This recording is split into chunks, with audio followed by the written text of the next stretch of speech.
Hello guys, আপনারা সবাই কেমন আছেন? আশা করি আপনারা সবাই ভালো আছেন। আপনাদের দোয়া আমিও ভালো আছি। আজ আমি এই মুহূর্তে অবস্থান করছি আমাদের গ্রামের উত্তর দিকে, যে এই জায়গাটির নাম হচ্ছে দারার পার।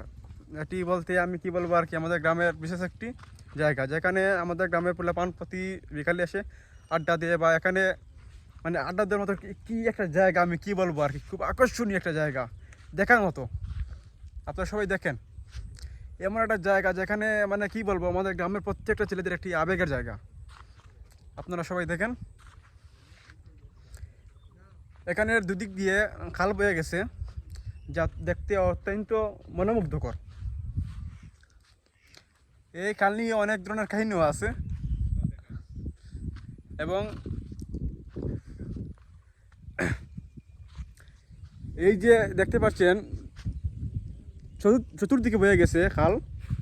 এই খালটি মূলত একটি বয়ে গেছে এলোসাটার দিকে, একটা আসছে এই যে কোনাগ্রামের দিক দিয়ে, আর একটা গেছে আমাদের দাঁতপুর গ্রামের ভিতর দিয়ে, আর একটা গেছে এই দিক দিয়ে বয়ে, এই যে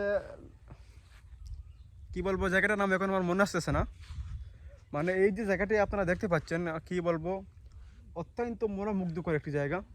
সেখানে আমার গ্রামের পোলাপান কি বলবো, আমার অনেক আবেগ এখানে জড়িত রয়েছে। এই যে দেখতে পাচ্ছেন একটি জায়গা, সেখানে ছিল আমাদের একটি ক্রিকেট মাঠ। সেখানে আমরা প্রতিদিন এসে খেলা করতাম, কিন্তু বর্তমানে বৃষ্টি ফলে মাঠে পানি জমে গেছে, সেখানে আর খেলা হয় না। এই যে দেখতে পাচ্ছেন একজন মাঝি ভাই নৌকা নিয়ে বসে আছে।